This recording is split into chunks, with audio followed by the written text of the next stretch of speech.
Mesdames et messieurs, comme on dit en français, on termine en beauté, n'est-ce pas? On termine en beauté la conférence la table ronde de cet après-midi, qui n'est pas une conférence, puisque c'est avec vous et vous êtes si nombreux, et je vous en remercie, pour parler sur un thème qui est capital, qui est celui de la RSE, responsabilité sociétale et environnementale, qui couvre un tas de choses, n'est-ce pas, sur lesquelles les définitions, d'une certaine manière, nous manquent, mais qui sont représentatives d'une attitude. On en veut tous. Les fabricants, les salons, la plateforme que représente bien évidemment le salon, les gens de la distribution qui étaient avec nous tout à l'heure, les gens qui développent des outils pour le faire. Et pour en discuter assez simplement, d'abord je vais passer la parole aux uns et aux autres, et comme on est très nombreux, je ne vais pas vous présenter systématiquement, mais en passant la parole. Un éclairage peut-être de l'avocat. C'est peut-être pas raisonnable de commencer par l'avocat. Est-ce qu'on commence par l'avocat? L'aspect juridique de la RSE en définition courte, après on dialoguera les uns avec les autres. Rassurez-vous, je ne vais pas facturer. L'idée générale, et c'est surtout par rapport au textile, c'est que depuis 10 ans, 15 ans, il y a beaucoup de lois qui sont intervenues, mais je pense notamment au drame du Rana Plaza, et en gros, tout le monde s'en moquait.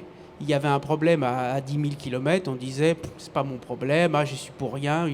Et depuis 10 ans, vous avez des lois, des chartes éthiques, qui finalement ne sont que des mots, et parce qu'une charte, personne ne s'en impose, et nous, pour nos clients, on rédige de plus en plus de chartes éthiques qui a une valeur aujourd'hui de symbole, et que si on ne la respecte pas soi-même, il y a une vraie difficulté. Donc finalement, le mot de charte qui était pas contraignant le devient parce qu'il y a une sorte d'autocensure, et donc on se l'applique tellement à soi-même qu'on a peur.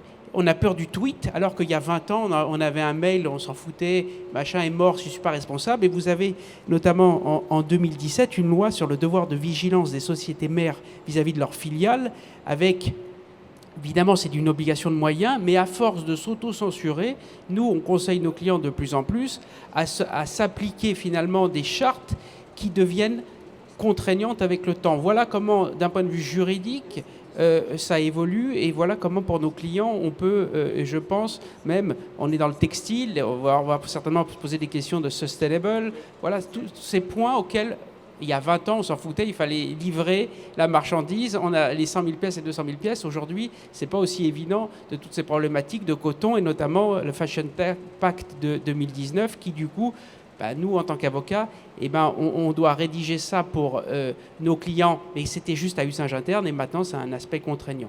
J'ai essayé de synthétiser, C'était Gilles. Parfait. Et bien, on rediscute, comme je le disais à monsieur mon voisin, n'est-ce pas, qui est le secrétaire général de Cotex, après discussion croisée, là, on fait un tour de table un petit peu rapidement, mais pour rebondir sur le Bangladesh, quelqu'un disait à une table ronde ce matin, évoquant ce que tu évoquais, c'est certainement eux, ce pays-là, qui a fait le plus grand effort par rapport à d'autres pays européens sur justement un éclairage et un assainissement de leurs conditions de production. Alors on continue le tour de table. Ce tour de table, c'est aussi les bonnes formules. Alors, Bleu de Coquin, c'est la bonne formule, la formule gagnante. Je ne sais pas si c'est la formule gagnante, mais c'est d'abord une formule qui émane d'une passion et d'une envie personnelle. Moi, j'ai toujours travaillé dans l'univers du vêtement, en commençant dans le bleu, mais pas dans le bleu très naturel, parce que j'ai passé plus de 10 années chez Levi's, et à l'époque, et encore aujourd'hui, l'industrie du jean n'était pas l'industrie la plus vertueuse, mais on va dire que j'ai été piqué par la couleur. Et de par le fil de mon existence, j'ai vécu quelques années à Toulouse. Et en vivant à Toulouse, je me suis plongé dans cette belle histoire du pastel. Donc pour ceux qui ne connaissent pas cette histoire, en Europe, au Moyen-Âge jusqu'à la Renaissance, pour teindre en bleu, on utilisait les feuilles d'une fleur, qu'on appelle pastel en français, woad en anglais, ou gued, qui était le précurseur, on va dire, de l'indigo pour les Européens. Et donc, à cette époque, donc c'était en 2014, j'étais dans un moment de mon existence où j'avais vraiment envie de faire quelque chose de manière personnelle. Et me plongeant dans cette belle histoire du pastel en vivant à Toulouse, je me suis dit que ça réunissait un peu tous les paramètres qui m'étaient chers, à savoir un ancrage historique, une dimension artisanale, une démarche qui était complètement justement dans ce désir de faire de la mode plus responsable. Et puis, bien sûr, c'est quand même le point de départ dans la mode, quelque chose qui pouvait être magnifique d'un point de vue exécution. Donc voilà, donc j'ai commencé ce projet il y a maintenant presque 5 ans. Comme tout projet de création, ça n'est pas simple, mais le message, s'il y en a un que j'aimerais faire passer, et j'imagine que vous êtes tous aussi convaincus que moi, c'est qu'il y a une vraie résonance auprès des consommateurs, ayant jusqu'à octobre, parce que pour des raisons de bail commercial, pour l'instant j'ai fermé le magasin, mais je vais réouvrir bientôt, mais pour avoir été en contact direct pendant plus de 3 ans avec la clientèle, j'ai senti cet intérêt croissant pour justement une consommation plus responsable, et plus transparente, et pas simplement d'acheter un produit, mais évidemment d'acheter quelque chose qui a du sens. C'est même indiscutable, et le mot sens a beaucoup d'intérêt. Il a beaucoup d'intérêt parce que c'est ce qui fait beaucoup, si je puis dire, le charme de nos métiers. N'est-ce pas? Ces métiers de la mode, ces métiers de la bijouterie, ces métiers du luxe, ces métiers de la création, n'est-ce pas, en général. Fairlymed, on continue le tour de table, Laure. Tout à fait. Alors Fairlymed, en un mot, en deux. Donc nous, on est une société de sourcing et confection éco-responsable. Donc on aide les marques dans la construction de collections à partir de fibres qu'on a sélectionnées, qui sont donc avec un faible impact sur l'environnement. Donc c'est des fibres qui sont traçables C'est sur les fibres que vous travaillez? Alors c'est sur le produit fini, mais Très en fait bien. on a une traçabilité du produit. Donc vous remontez sur le filateur. pur amont du fil. Du fil ou de la fibre? Alors on remonte en fonction des quantités de la marque. On est capable de soit monter jusqu'à la communauté de fermiers, soit jusqu'au filateur. Pour être capable de remonter jusqu'à la communauté de fermiers, il nous faut aujourd'hui 6 tonnes de fil. Donc toutes les marques ne peuvent pas se le permettre. Et donc on a en fait une bibliothèque matière avec toutes ces matières qu'on a sélectionnées qui viennent d'Inde, un petit peu de Chine et de France. Et donc on va promouvoir auprès des marques. Et donc l'idée, c'est que ces marques sélectionnent ces matières-là et à partir de ces fibres, elles construisent des collections avec un impact réduit sur l'environnement. Merci beaucoup. Jonas, c'est Jonas que l'on dit? The right way to say your name? Jonas, exactly, yes, yeah. please, Jonas. Yeah, I think so- you are exhibiting here. Of course, but I have to take this off, otherwise I hit myself double. So my name is Jonas. I'm the co-founder of ForSource. ForSource is a digital sourcing platform. So what does this mean? Buyers are looking for manufacturers, manufacturers looking for buyers. Excuse me, don't speak too quickly because of the translation. Okay. Yes. So- Because we are French. Because they are French.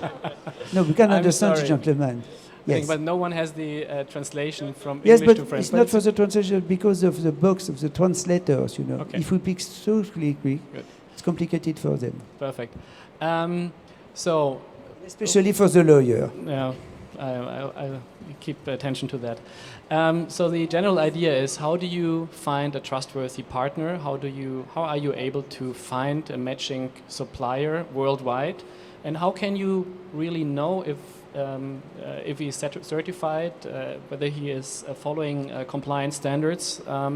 And what we started very early is that we were connecting our database with certification standard databases. So we are able to verify certification information provided by suppliers across all different standards. So it's not that I have to go to a BSCI page or to an Ecotech page. I can say I'm searching for a certified manufacturer, let's say in India or in Bangladesh, and I will see which ones are there. And I even see if the certification is still valid, and I see all the information that is provided through our partners like Ecotech. So we can verify in real time certification standards for all buyers. And that's what we do. Thank you very much. Anna Ruonen. Anna Ruonen, et son nom s'écrit avec 2 N, bien évidemment. Et Oui, là, mais pas à la fin. Mais je au sais, début. c'est pour ça que je l'ai mis n'importe où. Anna, A-N-N-N, Anna Ruonen, Là, juste voilà. en face de nous. Anna Ruonen est un créateur de mode, un couturier, fashion designer, qui a une très jolie maison qui s'appelle La Petite Maison, n'est-ce pas, de couture, Tout à fait. et ouais. qui est finlandaise et qui a décidé que la mode était à Paris, bien évidemment, et c'est là qu'elle a créé sa maison de couture.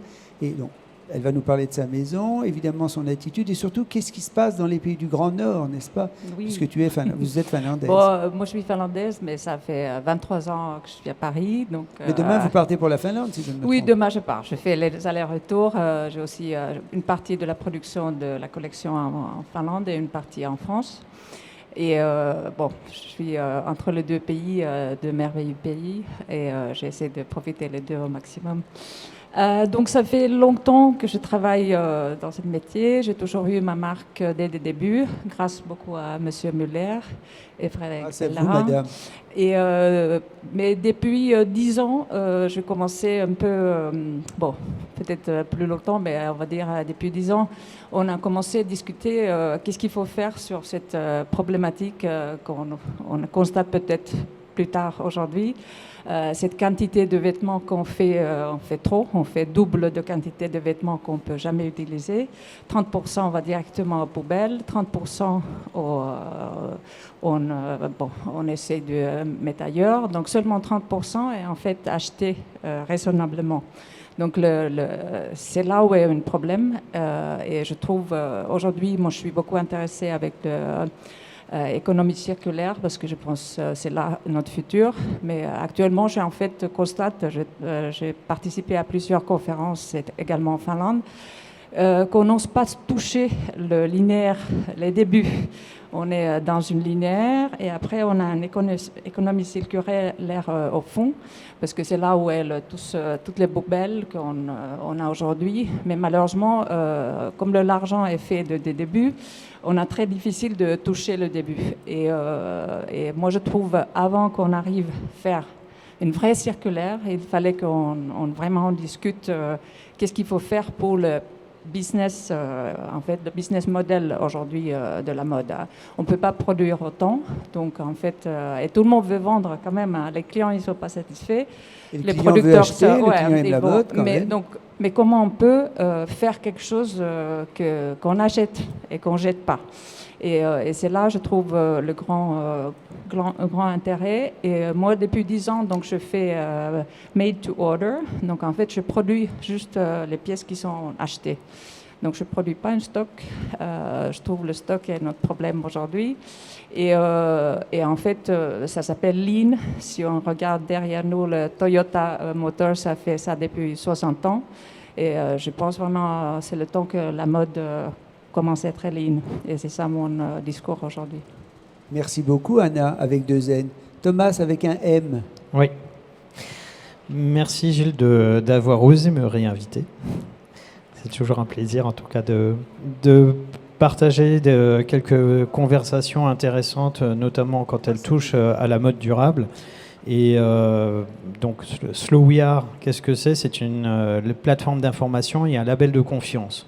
En fait, nous, on se pose en tant que tiers de confiance entre la marque et le consommateur, puisqu'aujourd'hui, on a de plus en plus de marques qui se créent ou des marques qui sont en train de pivoter, qui utilisent le discours green, le discours responsable. Et donc, ça devient un peu compliqué pour le consommateur de faire le distinguo entre celles qui le font vraiment les efforts, qui mettent en application ce qu'elles revendiquent, de celles qui ne le font pas. Donc nous, on est là pour être le critère discriminant entre ceux qui prétendent et ceux qui font. Et donc on anime une communauté bienveillante, on essaie de créer des passerelles entre les marques, avec les différents professionnels. Donc on va sur des salons professionnels aussi, on va les accompagner, on va venir en groupe de créateurs. Ça permet d'être plus collaboratif, de partager la communication, partager les efforts, et donc au final, on est tous gagnants par rapport aux retombées qu'on peut avoir. Ce schéma gagnant-gagnant, pour prendre des mots faciles là, qu'on apprend dans les écoles de commerce, il est extrêmement important. On parlait avec les gens du commerce justement tout à l'heure, n'est-ce pas? On disait que tous les acteurs de la chaîne sont concernés. Bien sûr, il y a le consommateur qui a ses exigences en bout de course, qui n'a pas toujours les bonnes informations, mais il a une demande, c'est lui qu'on doit satisfaire. Tout à chacun est concerné. Et je vous avais dit un mot sur lequel on reviendra sans doute tout à l'heure, c'est la relation de confiance. Charmante française, puisque vous arborez ces couleurs, Christelle. Gentle Factory. Oui. Moi, j'ai eu la chance de créer une marque qui s'appelle La Gentle Factory il y a 5 ans maintenant. On est une marque qui produisons localement de façon responsable. La responsabilité, on la décline autour de la fabrication locale. On achète du fil en Europe et ensuite on tricote, on tisse, on teint, on confectionne, on sérigraphie. Nos accessoires sont également fabriqués en France. Et ensuite, on utilise des fibres naturelles, biologiques ou recyclées de façon à réduire au maximum notre empreinte sur l'environnement. Et on a aussi des entreprises adaptées qui favorisent la réinsertion professionnelle des travailleurs en situation de handicap qui font partie de nos confectionneurs. Et là, vous travaillez, je veux dire, avec un petit stock ou vous travaillez à la demande, comme disait Anna Arlenen? Non, on ne travaille pas à la demande, mais par contre, on a reconstruit... Qu'est-ce que vous faites comme produit? Vous faites du C'est ça, hein. Voilà. On habille l'homme et la femme de la tête aux pieds. Donc aujourd'hui, on fait 40% de part de marché entre des sweats et les t-shirts. Par contre, on fait aussi des pantalons urbains, on fait aussi de la grosse pièce. Donc il nous a fallu 5 ans pour remonter la supply en France qui soit robuste et qualitative. Et sur la façon dont on produit, en fait, on a créé une collection, on est sur des basiques intemporels. 70% de la collection, quand on la crée, elle est mise en collection pour 3 ans. Et donc, en fait, on a un système de stock roulant. Ça permet effectivement d'avoir un stock roulant. Et après, 30% sont des collections capsules où on achète là, pour le coup, de très petites quantités. On commence à peine à faire des précommandes. On n'est pas encore, nous, tout à fait calés sur le modèle. Et en fait, il y en a plus. Et nos clients sont habitués. L'idée n'est pas de pousser à la consommation, mais juste de faire susciter quand même de l'envie par rapport à la nouveauté. Une production exacte, si exactement, enfin on essaye. Et dites-moi, vous avez eu 5 ans pour reconstituer la supply chain à la française, vous disiez. Qu'est-ce qui manquait? La production de fil, la confection? Alors la production de fil, en l'occurrence, il y en a vraiment plus beaucoup. Et puis sur des métiers très spécifiques, on n'a plus de filature peignée, on n'a pas de filature de lin. Donc, il y a une filature de lin, je crois encore. Non, alors Safilin, oui, mais en fait, il file en Pologne. Il taille en France et il cultive en France, mais par contre la filature s'est exportée en Pologne. Bon voilà, il y a plein de sujets. Ce qui a été long, c'était en fait, si vous tapez sur Google pour trouver un filateur ou un tisseur ou un tricoteur, ils ne sont pas forcément référencés, donc il faut déjà se reconnecter avec le système de production. Et puis après, il faut mettre au point les matières, et puis il faut qu'elles soient qualitatives. Et comme les savoir-faire sont partis, et que finalement, il reste assez peu de personnes dans les usines, finalement, reproduire dans des quantités qui soient aussi intéressantes, ça n'a pas forcément été simple.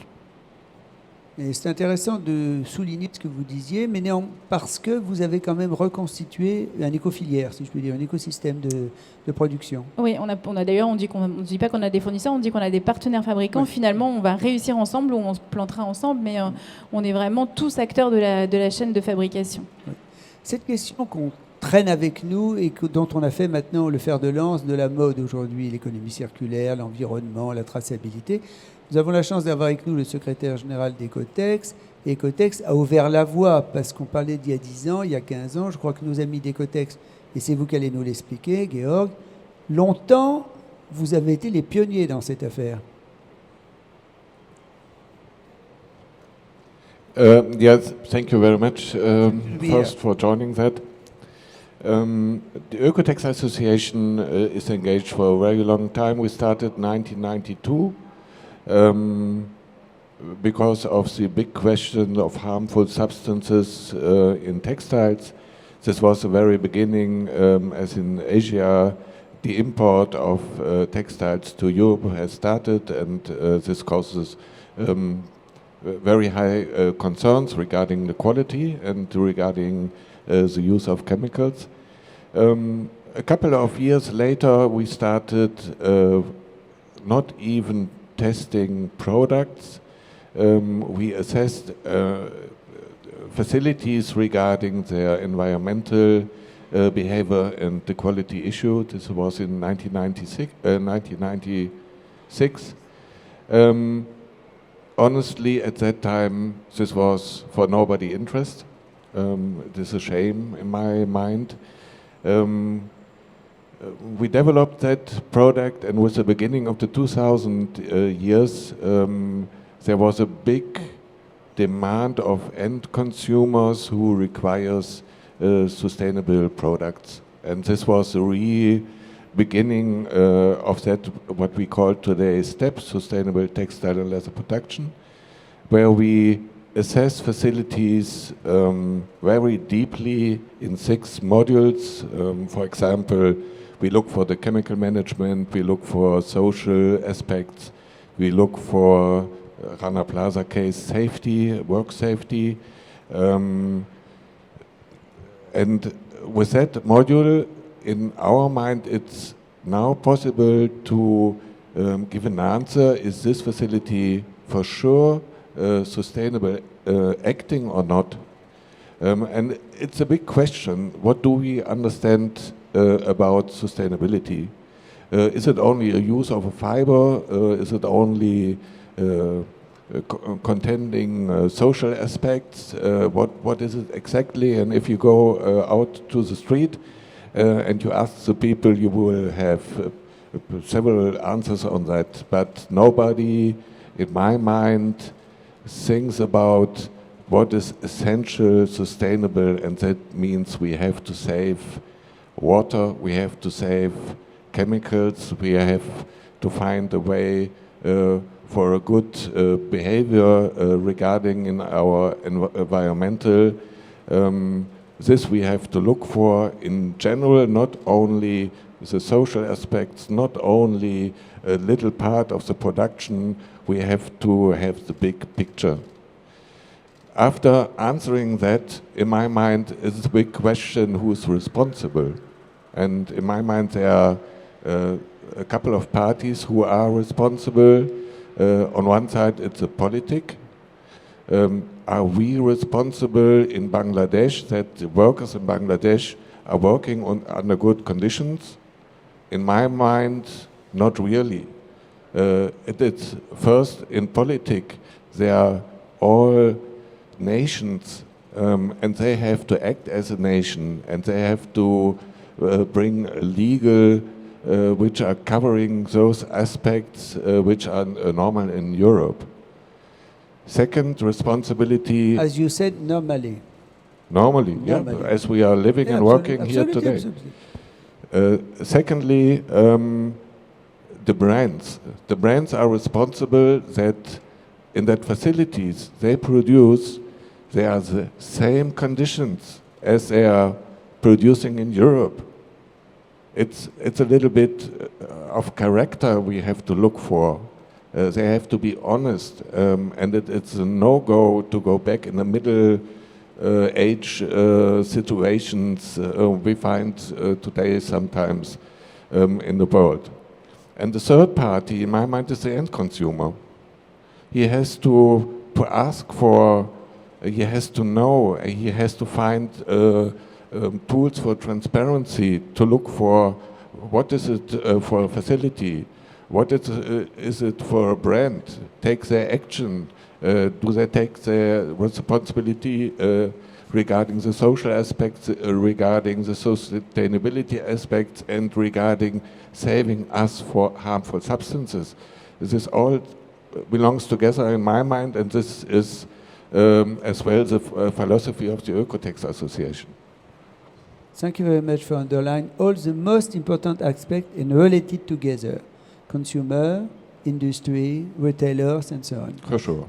Thank you very much indeed. Ce qui est important, effectivement, on en parlait dans d'autres tables rondes ce matin, c'est qu'on a cet objectif poussé par le consommateur, par l'environnement économique, socio, politique.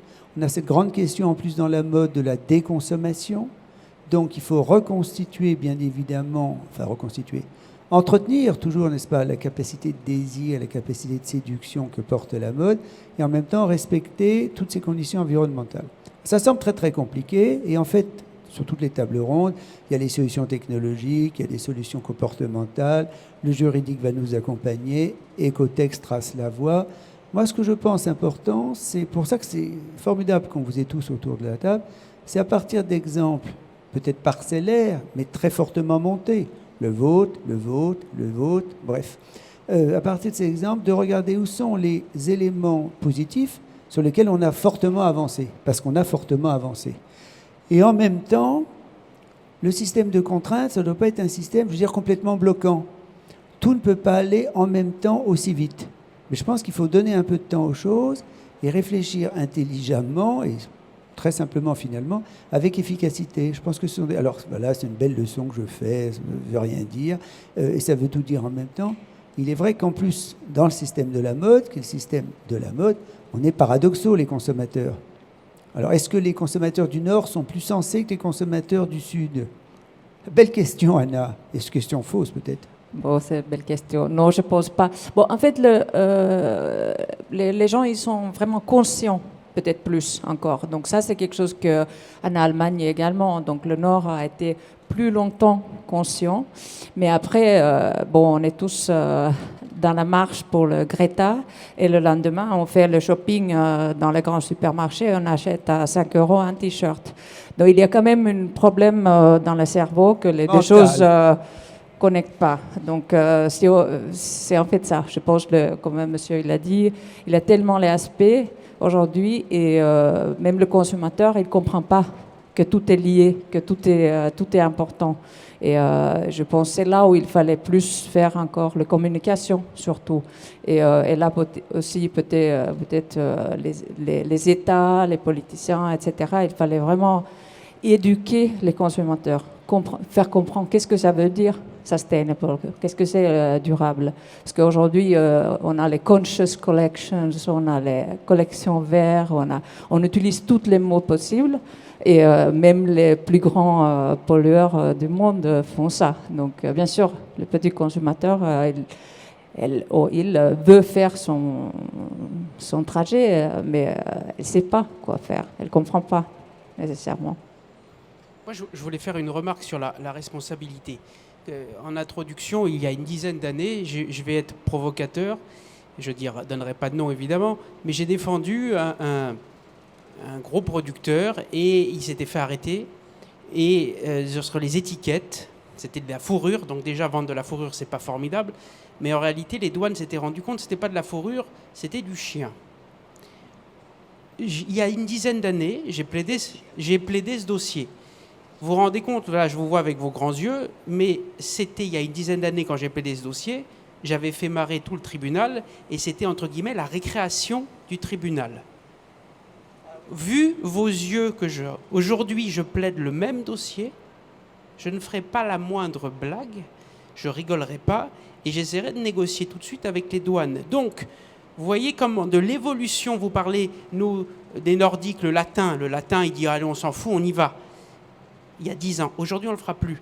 Non seulement on ne le fera plus, parce que du coup, ça va être paradoxalement le dossier ludique, entre guillemets, ça va être le dossier le plus chaud du tribunal. Et si je ne négocie pas avec les douanes en amont pour avoir un accord, il risque potentiellement de la prison et de la correctionnelle et d'aller en prison, alors que jamais ce serait arrivé avant. C'était, bon, c'est pas grave, il s'est trompé. Donc, l'autocensure, ces chartes, on se les applique tous et donc on va pas tenter le diable parce qu'en plus, aujourd'hui, on va se taper un tweet, on va se taper, tu te rends compte, telle marque, elle a fait ça, c'est affreux et vous nous regardez tous de travers. Et ne m'en veuillez pas, mais je suis avocat, je suis provocateur, mais rien que voir vos yeux, vous dites, mais comment il a pu défendre ça? C'est du niveau de la cour d'assises. Donc, aujourd'hui, finalement, la peur du gendarme et cette responsabilité, il y a une forme d'autocensure et on se l'applique. S'il vous plaît, Laure. Oui, je pense qu'on va vraiment dans le bon sens. Ça a commencé au démarrage par l'industrie alimentaire. Ensuite, c'est venu sur la beauté. Et maintenant, vraiment, le consommateur commence à être plus éveillé sur le textile. L'initiative aussi dont je voulais parler, c'est l'affichage environnemental qui va aujourd'hui être en phase de test, qui a été annoncé hier par le gouvernement. Et donc, en fait, sur chacun des vêtements, les marques peuvent afficher justement une note qui concerne du coup l'impact environnemental, qui va de A à E, et donc qui permettra ensuite aux consommateurs d'avoir plus d'informations et de faire des choix en conscience de l'impact de leurs vêtements. C'est une très bonne nouvelle que cette loi arrive. Après, cette initiative arrive. Le problème, c'est que c'est justement pas une loi, donc c'est pas régalien, c'est pas coercitif. Donc effectivement, il y a une évolution de la contrainte qu'on s'auto-afflige, mais on peut aussi se dire que voilà, les marques qui vont sortir des produits qui vont être notables selon le A ou le B, elles vont le mettre en avant. rien ne les obligera après à mettre le E, parce qu'on le voit aujourd'hui sur le Nutri-Score, une même marque va mettre des produits en avant quand c'est un Nutri-Score qui lui est favorable, et quand c'est défavorable, elle va tout simplement ne pas s'obliger à le mettre parce que ce n'est pas, on n'a pas légiféré là-dessus, ce n'est pas un caractère obligatoire. Et par rapport à cette évolution de la RSE, en fin de compte, on se rend compte que le consommateur, d'un côté, pousse et va plus vite que la législation, parce que quand on fait du top-down, ça prend 5 ans, 10 ans, 15 ans.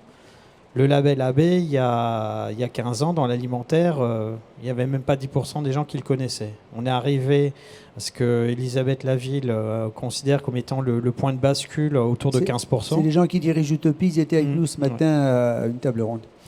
Et voilà, et aujourd'hui, dans le secteur de la mode, on s'approche de ces 15%. Et donc, ce qui était encore un marché de niche qu'on regardait de manière assez stéréotypée il y a encore 2 ou 3 ans, ça va bientôt devenir le marché tendance. Et c'est pour ça que les industriels, ils se rendent compte qu'eux aussi sont en retard. Vous parliez d'un besoin d'éducation du consommateur, mais on se rend compte, nous aussi, puisque notre plateforme elle s'adresse avant tout aux consommateurs, on est contacté par des professionnels qui sont complètement perdus, qui ne savent pas par quel bout prendre la responsabilité sociétale et environnementale. Vous voulez intervenir? Après, nos amis ont peut-être des solutions aussi. Oui, moi je voulais juste mettre un bémol sur l'affichage environnemental et la façon dont les modalités ont été prises. Il y a 3 indicateurs qui ont été pris seulement sur 14 indicateurs environnementaux. Donc voilà, il y a seulement 3 types de pollutions qui sont prises en compte. Elles n'ont pas été pondérées, donc on a considéré que toutes les pollutions étaient les mêmes, quels que soient les produits utilisés. Et en l'occurrence, c'est pas vrai. Enfin, je donne un exemple pour éclairer mon propos. C'est peut-être plus grave d'aller prendre de l'eau en Éthiopie que d'aller en prendre en France en fonction de la problématique de manque d'eau en fonction du pays. Et mon dernier, exactement. Et mon dernier point sur le sujet, c'est que l'affichage environnemental a été calculé en fonction d'un nombre de lavages équivalent pour toutes les marques. Et donc peut-être qu'on va même aller dans le mauvais sens de l'histoire parce que ça va inciter, c'est bête, mais l'affichage environnemental, l'analyse de cycle de vie, ça dépend du poids du produit et qu'un produit va peut-être durer plus longtemps en étant plus lourd, mais finalement il sera peut-être moins bien noté parce que du coup il sera plus qualitatif qu'un autre qui aurait été fait de façon plus légère.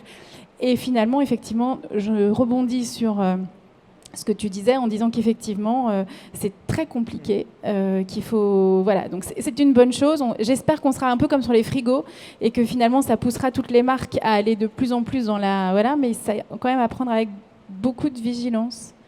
Et au départ, l'affichage environnemental, qui pour l'instant est retenu, devait aussi inclure du social. Et finalement... Pour l'instant, ça a été mis en attente. En effet, je pense que c'est un bon démarrage, mais qu'il va falloir le coupler au social et à la durabilité des produits. Et aujourd'hui, il n'y a pas encore d'indice qui nous permet de calculer justement est-ce qu'un produit est durable ou non dans le temps, mais il va falloir le développer. Il y a l'ANSET qui bosse sur l'École nationale supérieure des arts et industries textiles qui bosse sur le sujet. Il y a une thèse qui vient de sortir et qui du coup donne des prémices justement sur comment évaluer la durabilité d'un produit. Permettez juste, et à propos de durabilité, la question d'entretien est capitale également. Pas seulement parce qu'on consomme beaucoup d'eau pour entretenir, mais la manière dont on entretient ses vêtements est une manière également forte de réfléchir sur l'environnement. Pardon. What I would like to address is that sustainability, it's not a case of costing money. It's economic. It's an economic case. And it's very, very easy. If you act in a sustainability way, you save automatically money. So everything will be cheaper, or you get the money for investing in new machineries, in new water plants, in new treatments, which is as well a way to save money again. And I did it my own in my industrial career, and we have had a big success on that. And it's not true that sustainable acting is a money money costing thing. Thank you very much indeed to underline this point. Monsieur Duflot. Yes, Bruno, bleu de cocagne. Non, le point que j'ajouterais sur ce discours, c'est vrai que c'est très complexe dans la lecture de la performance d'une marque ou d'un produit. Moi, ce que j'ai ressenti, c'est que le consommateur est surtout en recherche de transparence. Alors, évidemment, la transparence, on peut la donner jusqu'à un certain point. Il faut connaître l'ensemble de sa chaîne d'approvisionnement pour être capable d'informer de manière pertinente. Mais dans mon expérience, je trouve que c'est vraiment une opportunité, en particulier pour les petites marques récentes qui sont totalement engagées dans ce sens, parce qu'évidemment, c'est assez difficile d'être transparent quand on fait 5% bien mais 95% mal. Parce que si on présente ce qu'on fait bien, évidemment, le reste est discutable. Donc je trouve que, je dirais deux mots. Un, c'est une opportunité pour les petites marques ou disons pour les projets qui démarrent et qui sont totalement engagés. Et deux, effectivement, je pense que d'être transparent de manière aussi simple que possible, c'est ce que les consommateurs recherchent. Moi, je pense que si on n'est pas... D'abord, personne n'est parfait. Aucun système n'est parfait. Vous aviez entièrement raison de dire, Georg, ça rentre quand même dans un système économique de la mode. Il ne s'agit pas de tout démolir non plus, n'est-ce pas? On parlait avec les gens qui font l'entretien hier. Je dis, bon, un certain nombre de choses aujourd'hui sont mises en place sur le traitement en machine, la blanchisserie industrielle et le reste. Bon, il s'agit de progresser intelligemment sans détruire un système, ça c'est évident. Et la deuxième chose qui me semble moins intéressante, c'est de se dire qu'on n'est pas entièrement parfait à 100%. Et je pense que ça fait partie d'une réponse intelligente, c'est de dire, là c'est très bien, là c'est très bien, là c'est très bien, là c'est moyen, voilà comment on va faire évoluer les choses. On a tous en tête l'exemple de Patagonia il y a 15 ans qui avait dit, ça c'est bien, ça c'est bien, ça c'est bien, la semelle est en caoutchouc, ou je ne sais pas quel élément. On ne peut pas réagir autrement avec une solution alternative. Je pense qu'il faut avoir quand même cette lucidité, et moi il me semble que la chose dite intelligemment, elle est comprise par le consommateur. Il me semble. Peut-être me trompais-je, mais il me semble que oui. Nous, dans notre cahier des charges, c'est typiquement ça. C'est de la transparence, c'est de l'éthique, c'est pas avoir la marque parfaite, comme tu le disais, ça n'existe pas. Par contre, avoir toujours l'exigence d'essayer de faire mieux. Des fois, on a des marques, elles ont envie de faire mieux, elles sont bloquées soit techniquement, soit par manque de moyens, mais elles ont l'ambition de faire des choses. Et elles travaillent jusqu'à y arriver. Et ça, c'est encourageant. Bon, malheureusement, il faut dire qu'il y a quand même plusieurs occasions où j'allais voir une marque qui a annoncé partout qu'on est sustainable, qu'on est tout... Et après, quand on commence à discuter avec eux, c'est un peu que, oui, c'est notre plan de futur. Et donc, en fait, on utilise quand même le mot « déjà » avant qu'on n'ait nulle part. Et c'est là où est, je pense, le problème. Mais par contre, je suis extrêmement favorable à votre discours là, parce que moi, j'ai aussi une petite marque depuis 23 ans. Il reste toujours petite, peut-être parce que bon, c'est autour de ce concept. Je pense que c'est peut-être moins une marque, plus un concept. Mais oui, il a une vraie résonance aujourd'hui, plus en plus. Peut-être c'était avant, un peu plus tôt en Scandinavie, mais c'est très forte aujourd'hui avec les consommateurs aussi en France. Et les gens, ils veulent savoir, ils posent les questions. D'abord, bien sûr, la pièce doit être très belle. Hein. Ça, les personnes viennent dans la boutique pour demander est-ce que vous avez quelque chose de sustainable. Ils prennent un vêtement qui est belle, après elles demandent où c'est fabriqué, quel est le tissu, où vient le tissu, comment on traite, est-ce que ça dure dans le temps, etc. Donc, c'est quand même la notion est là, ça c'est sûr. Après, le problème, c'est toujours, malheureusement, on a appris ces gens qu'on peut acheter les t-shirts à 5 €. Donc, il y a encore le problème de payer pour vraiment... C'est ce qu'on veut. On voulait avoir que tout le monde soit très bien traité, tout le monde a un super salaire, qu'ils sont tous éduqués, leurs enfants, qu'ils vivent bien, que le tissu dure éternellement, le vêtement dure éternellement. Mais c'est ça bien si ça coûte 10 €. Et en plus qu'on soit très beau dedans. Ouais, exactement. Donc c'est là où il a encore un peu l'éducation à faire, je trouve. But sorry. I do not understand the discussion if a T-shirt is costing $5 or $10, and the T-shirt which costs $10 is better than the T-shirt which is costing $5. In my mind, this is bullshit. Why? Those companies who are selling the T-shirt for $5, leaving the turnover. That's all. The big brands want to have a 300 or 400 calculation.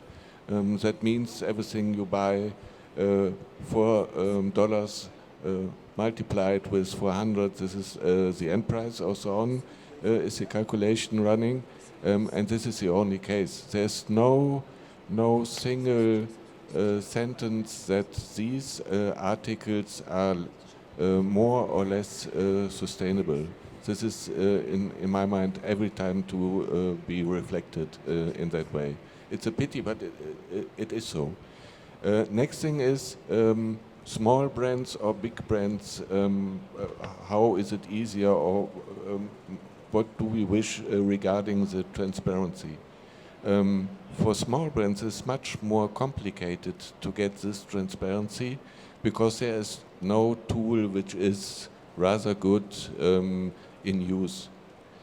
The second is the amount of clothes the smaller brands are bringing in the market. It's only a small part, but we have to look at the big players as well. We do not forget the big players. They are wasting our world, not the small one. It's Primark, it's H&M, it's all the big ones who have big production in China and who are not yet so sustainable or have the sustainable thinking in mind.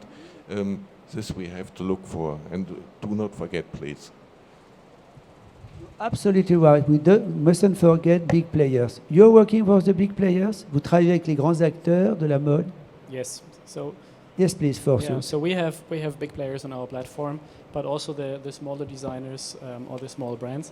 So adding to the topic of transparency, I think transparency is the number one, and due to the rise of digital tools, transparency will be normal and will become normal, and sustainable productions will also be normal. It's not something nice to have or an added value where I can get a premium price for. It will be the normal thing. I just returned from the OECD forum this morning. It was on due diligence in the apparel and footwear industry, and the topic there was clear.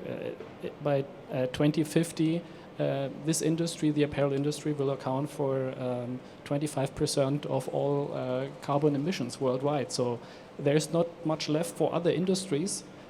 So everyone is aware of, and the big players have to go forward. But also the standards, the associations, because when we are looking at the different standards that we have in this industry, they are also not really collaborating yet. But they have to, because we cannot have hundreds of different standards next to each other, especially when it's about social compliance. So the one standard says every 20 meters a firefighter, and the others say all 25 meters. So they have also to agree to a certain framework and certain standards. So these are things that are completely missing, and people need to sit down and talk. And what we see on our platform is the rise of searches with compliance standards involved in a search is just going through the roof at the moment. So this is becoming the new standard. Full stop. C'est intéressant comment effectivement on va vers les standards, n'est-ce pas, comme vous le soulignez, enfin, si j'ai bien compris votre explication, s'y nourrit. Je pense que c'est ça qui est très important, parce que le système est mondial. On le voit avec TextWorld. Les exigences sont très particulières apportées à un consommateur dans son identité, parce que le consommateur, c'est lui qui l'intéresse, hein, c'est pas tellement autre chose. Bon. Et en même temps, il y a plein de démarches salutaires comme la vôtre, salutaires comme les grandes marques l'ont démontré aussi. Soit les grandes marques en tant que marque de référence soit je veux dire, grands acteurs du marché adossés à une distribution, puisque souvent la distribution est devenue une marque en elle-même, hein, on le sait ici en les voyant. Bon. Je vais faire comme monsieur le provocateur, vous disiez tout à l'heure, le fil, il faut arriver à avoir, pour certains consommateurs, absolument le Made in France. Est-ce qu'aujourd'hui, le Made in Europe n'est pas tout aussi signifiant pour je parle pas, je ne remets pas en cause le business model que le vôtre. Hein. Est-ce qu'il n'est pas tout aussi signifiant aujourd'hui pour un consommateur quand vous lui expliquez, par exemple, que pour les souliers, on n'a plus beaucoup de chances d'arriver à fabriquer des souliers en France, mais qu'au Portugal, on produira des souliers à peu près dans les conditions auxquelles vous voulez tendre pour respecter la charte que vous vous êtes donnée? La charte qu'on s'est donnée, on se l'est donnée sur les 3 piliers, l'économique, le social et l'environnemental. Nous, ce qui nous intéresse dans la fabrication locale, c'est très beau, hein. Clairement, c'est du coup de favoriser la préservation du savoir-faire textile français, qu'on produise en France, finalement, d'un point de vue impact sur l'environnement, ou qu'on produise en Europe. Très honnêtement, on est sur... c'est l'ancrage dans le territoire. C'est l'ancrage dans le territoire, oui. Et c'est l'économie positive. C'est-à-dire que du coup, on réinvestit localement et donc nous, on est bien du coup sur ce pilier-là du social quand on fabrique en France. Quand on regarde une analyse de cycle de vie, finalement, si on ne fait pas venir ces produits en avion, l'impact sur la globalité de la vie du produit, du transport n'est pas si important que ça. C'est pour ça que je me permettais de... Oui, pardon. Yes, please. Unfortunately, the textile industry in France, it's the same in Germany, it's the same in Spain, and it's the same in Portugal, in England, in whole Europe. All the textile industry has gone to Asia. And in my mind, to have it back in Europe, we can wish that, but how to do it, because we have nobody who is able to sit in front of the machine and produce textiles or leather products for us. This is a pity, but it's history, it's fact. We are living with that, and now we have to rethink and we have to do our best to produce sustainable, to educate the end consumer how to use textiles, how long to use textiles, to have a mind change, a global mind change in our behavior. This is very important. We will never have the textile industry back. Sorry. Mais en général, la réindustrialisation ne se fait pas.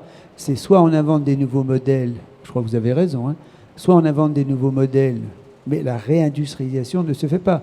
Alors c'est vrai qu'on regarde, il y a plein d'exemples dans l'alimentaire, voilà, les gens aujourd'hui qui veulent consommer de telle manière. Il amène, dans le luxe, luxe amène beaucoup actuellement. Le luxe amène, il y a plein d'articles voilà. dessus. Même récemment, que les grandes marques de luxe français revient avec leur production en France. Et ça, c'est bien sûr lié parce que les Chinois veulent acheter Made in France. Donc tout est lié avec la consommation, finalement. Avec une évolution, effectivement, de la consommation. Mais bon, on ne parle pas les grands players, comme vous dites. Donc, bien sûr, c'est un secteur différent. Et donc, je pense que ce n'est pas complètement perdu, le savoir-faire, mais c'est un autre plateau. Ce n'est pas le grand plateau, c'est le plateau de luxe. Et ça, je trouve quand même génial que ça reste en France. Yeah, I know some examples from the Italian textile and leather industry where everything is manufactured in China, will come over in a container in Prato, goes into a garage. There are again 15 Chinese people who stick the label, it's made in Italy. I don't know if it's... Après, moi, si je peux... compléter autour de ça. Je pense qu'il faut regarder le sujet à différents niveaux. Oui, il y a une coexistence des modèles si ce sont des modèles. Il y a une coexistence et des ajustements, des évolutions. C'est vrai qu'une, je sais pas moi, H&M ou Primark, ils peuvent pas se dire, bah tiens, on va faire fabriquer en Europe. De toute façon, je sais même pas si ça aurait du sens parce que est-ce qu'ils vendent plus en Europe ou aux États-Unis ou en Asie, je sais pas. Donc, je veux dire, il faut adopter une démarche qui est cohérente par rapport à un business model.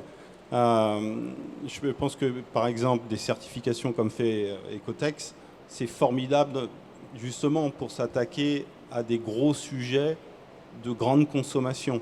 Par contre, nous, dans des démarches plus artisanales, on va dire, Ça permet de réanimer ou de préserver des activités socio-économiques de proximité voilà, qui répondent à un besoin de consommation qui est différent. Moi, le consommateur qui vient acheter une veste chez Bleu de Cocagne, il ne vient pas simplement acheter une veste. Il a envie ça l'intéresse d'entendre parler de la teinture. Il est content de participer finalement au soutien d'un artisanat français, etc., etc. Et en même temps, ces petites démarches cumulées peuvent générer des opportunités d'un niveau supérieur. Je vais vous donner un exemple. Aujourd'hui, il n'y a plus de filature de lin en France. Donc on est tous assez malheureux parce que, en particulier sur Bleu de Cocagne, on essaye de ne pas utiliser de coton à partir du moment où on peut utiliser du lin, puisque le lin est moins polluant et largement cultivé en Europe. Mais effectivement, l'aberration de cette démarche, c'est que le lin, il est finalement majoritairement filé en Chine. Ceci étant dit, comme le consommateur est de plus en plus réceptif au fait d'acheter un produit en lin pour les raisons évoquées, il y a des sociétés qui sont en train de regarder le fait de pouvoir, et donc SAIC Velcorex, c'est l'exemple, ils sont en train de réinvestir dans une filature de lin en France. Voilà, donc je pense que c'est pas l'un sans l'autre, c'est un cumul d'actions, chacune à différents niveaux, qui répondent aussi à des opportunités ou des besoins qui ne sont pas les mêmes. Merci Bruno d'avoir abordé ça, parce que justement, vous parliez de la désindustrialisation. C'est vrai que quand, dans les années 80-90, les marques sont parties là-bas, c'était coût du travail, c'était moins cher, mais c'était aussi se rapprocher finalement des matières premières. Or, aujourd'hui, on est sur un minerai. On a 650 000 tonnes de textiles qui sont mises chaque année sur le marché français. Il y a à peine un tiers qui est revalorisé. Et ben, si l'industrie se met vraiment en route, et les grands acteurs sont en train de le faire, avec de la fibre recyclée, aujourd'hui, selon les dernières données que j'ai pu agréger, on a produit suffisamment de fibres sur Terre aujourd'hui, en 2020, pour habiller 4 à 5 générations. Donc on n'a plus besoin de faire de pétrole, on n'a plus besoin de cultiver du coton. Mais ça c'est un peu extrémiste comme discours, mais on a suffisamment de matière aujourd'hui pour pouvoir alimenter l'industrie textile pendant plusieurs années, plusieurs générations, avec une vraie transition, ce qui va nous permettre de sortir du pétrole, de sortir du chimique et de rester sur du naturel. Et donc, Bruno, vous parliez du lin. Il se passe la même chose dans la laine, puisqu'aujourd'hui on a plus de laine peignée en France, mais il y a des initiatives qui se montent. Sur le lin, il y a l'important et l'impossible. Donc il y a 2 projets qui sont là-dessus. Il y a Thomas Thomas Huriez qui travaille avec le slip français, avec Tricolore. Il y a toute une industrie qui se met en route pour créer de la nouvelle valeur en France, et ça émerge partout en Europe. Donc il y a vraiment possibilité d'aller plus loin là-dessus. Yeah, I just wanted to add like 3 speakers before something to the global value chain and how we see things. When we look at the world contribution of China to apparel exports, it's around 40%, plus minus. In textiles, in shoes, it's in some parts even higher.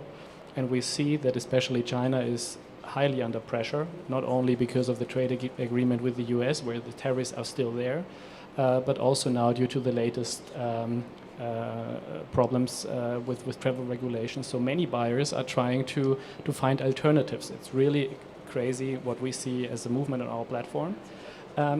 And what happens right now, in China we had pretty good social standards, or at least a certain kind of transparency, because people were used to work in China for years and there was trust to the factories. But now there's a rush going to other countries, Bangladesh, Cambodia, African countries, and those countries are not able to take the volume that is pushed in at the moment. So it's going to subcontractors. People are hired from other countries, workforce that is not trained. So there's things happening right now that are highly critical for the social standards that we should stand for globally. So that's also something that we need to keep in mind. So it's not only about talking about small designers producing in France. I love that, really. Personally, that's amazing. But when we look at the big picture, at the majority of products that are being produced and is now being more and more produced under conditions that we don't have under control because of basically companies fleeing out of their mother countries where production was based, that's other things that we need to take care of. And that's because I wanted to ask about this, the money subject, because I kind of think still that... it's a financial subject, yeah, much more than je money parle subject. quelle langue? J'ai oublié, pardon. Excusez-moi. Japonais, oui. Non, yes. Ça, je sais pas parler. Finnois, je peux, si vous voulez. Deux, trois mots en finnois. On erittäin miellyttävää olla täällä teidän kanssamme ja joku osaa tämän kääntää varmaan yleisesti, toivotaan niin. Bon, c'était tout. Non, mais je pense justement... moi, je pense qu'il faut quand même attaquer le sujet l'argent aussi. Il faut oser dire que... moi, je peux plus. En fait, j'ai décidé que je n'aille plus acheter certains vêtements parce que je trouve qu'ils ne sont pas assez chers. Et mon fils a dit, mais tu es maman, tu es vraiment conne, tu n'as même pas l'argent et après tu n'achètes pas. Et je dis, mais je peux pas acheter un vêtement qui coûte tellement peu cher parce que pour moi, il y a du sang dedans. C'est pas, on peut pas produire un t-shirt à tel prix. Je sais combien il coûte pour payer quelqu'un pour le faire. Je sais combien il coûte le tissu, je sais combien il coûte le transport, le packaging, de tout le projet. Donc je sais que c'est pas normal. Et Lee Edelkoort a déjà, pendant des années, dit qu'il fallait arrêter, il fallait mettre un prix, une base, et on ne pourrait pas baisser là. Parce qu'il faut quand même apprendre les consommateurs de comprendre, il n'y a pas une machine où on met un tissu l'autre bout et l'autre bout sort des vêtements. Il y a toujours les gens qui travaillent. Il y a les gens qui travaillent derrière la machine. Il n'existe pas une machine sans une personne. Et une personne, est-ce qu'il est payé 3 € par jour ou est-ce qu'il est payé 100 € par jour? On est là.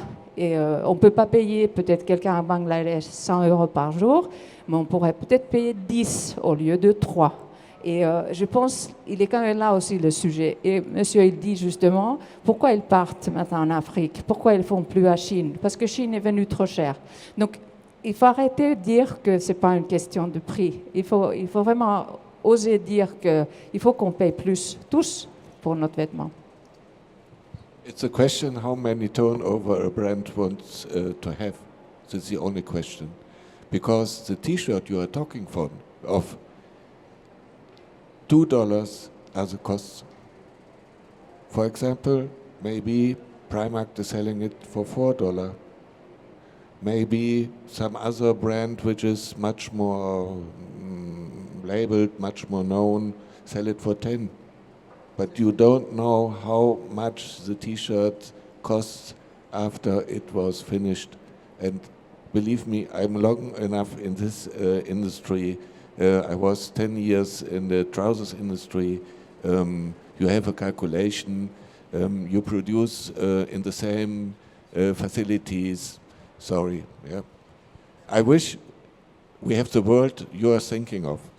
And I wish all the Bangladeshi they will earn enough money that they can live in freedom and that they have more or less the same conditions we have. This is my wish and I pray for it every day, believe me. But the reality is different. The reality is we have one facility, H&M is producing C&A, Primark, and so on and so on. I have to now say this, that I love in France, we used to have the eggs, there was always these industrial eggs, and they cost nothing. And then they had these bio eggs. And for some reason, these industrial eggs don't exist anymore. There's been a lot of big industry that has fallen down because people don't buy them anymore. They don't taste good. they are gone. You can't find them anymore. They still exist.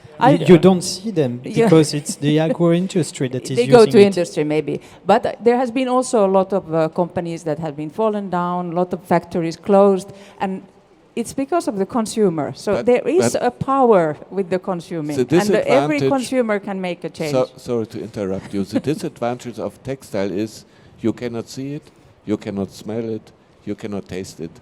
You can feel it, and you know how long it tastes. I mean, if you buy a T-shirt for €9 and you use it twice, or if you buy a T-shirt for €100 and it lasts for 2 years, which one was cheaper, which one was better for the planet? It's very easy. I mean, mathematics is very, very, very easy, and you can feel it in your heart, in your wallet, on your skin. You don't eat it, but you feel it other ways. If the quality that is put into this T-shirt that costs €100 is really worth the price, yes. But we know, and you know, how the calculation of the big brands is divided by 10, and you know what is the FOB price. Bigger brands divide by 14. You have the FOB price. So buying a T-shirt for €140 that costs €10 in a factory still does not make a sustainable T-shirt. So we still need to have the information coming with the T-shirt. So where is it made? What is the fibers from? And so on. So if this is not given, then buying more expensive is just lying to your own pockets, right? C'est aussi parce qu'aujourd'hui on vit à crédit. Parce qu'il y a un aspect qu'on néglige totalement, c'est le coût environnemental et social de l'avenir. Et c'est ce que vous disiez au début dans la circularité. Aujourd'hui, quand effectivement ce que vous disiez, on peut sortir le même t-shirt, on ne va pas savoir le prix exact. Par contre, si on fait une véritable analyse du cycle de vie du produit, de son coût en termes de recyclage et de seconde vie pour pouvoir être ce qu'on appelle vulgairement du cradle to cradle, là on obtient le vrai prix. Sauf qu'aujourd'hui le consommateur n'est pas encore prêt à payer pour ça et les marques ne sont pas prêtes à produire pour ça. Pourtant il y aurait déjà une manière très simple de le mettre en œuvre. Aujourd'hui on produit 160 milliards de pièces par an pour à peine 8 milliards d'êtres humains. On n'a pas besoin d'avoir une vingtaine de pièces tous les ans, surtout si on a des choses durables. Donc, sachant qu'en plus, sur les 8 milliards d'êtres humains, au final, ces 160 milliards de pièces, elles ne concernent que 900 millions, 1 milliard de personnes. Et donc, il y en a très peu qui achètent énormément. Et il y en a, en Inde, par exemple, la seconde main est même plus chère qu'un produit qui sort neuf d'usine. C'est quand même qu'on marche sur la tête. Je pense qu'en plus de ça, le consommateur il est complètement perdu parce qu'en ce moment, il y a des soldes à tout va. Donc, on a l'habitude d'acheter des produits à moins 50%. Et en fait, derrière, quel est le taux de marge de la marque ? Enfin, il y a toute une politique des prix qu'il faut revoir, en fait. On va revoir tout ça, mais en prenant un verre maintenant au Club VIP, parce qu'il est 4h30. Je vous remercie beaucoup. Alors, le sujet est passionnant parce que vous le rendez passionnant, parce que vos expériences sont passionnantes. Tout est juste, d'une certaine manière, dans ce qu'on dit. Je crois, des petites marques, des marques très particulières de niche, une envie extrêmement claire d'ancrer dans un territoire et socialement, je veux dire, c'est non seulement respectable, mais c'est enviable, bien évidemment. Les big players, ce que vous dites, le monde ne va pas changer tout de suite. Il est en train de changer par la pression du consommateur, par ce savoir-faire aussi. Vous aviez raison de le souligner, le savoir-faire dont les marques de luxe aujourd'hui se targuent, parce que c'est ce qui leur permet de vendre fort cher et d'avoir un discours qu'on espère vertueux, bien évidemment, puisque là, c'est produit plus rapidement, c'est produit plus proche. Effectivement, il y a demain toute cette possibilité de recyclage qui va nous permettre de travailler autrement les matériaux. Bref, on va vers un monde meilleur. Vous en êtes les acteurs. C'est pas si facile que ça, haut les cœurs. Merci beaucoup, mesdames. Merci, messieurs. Et on continue à bavarder ensemble si vous le voulez.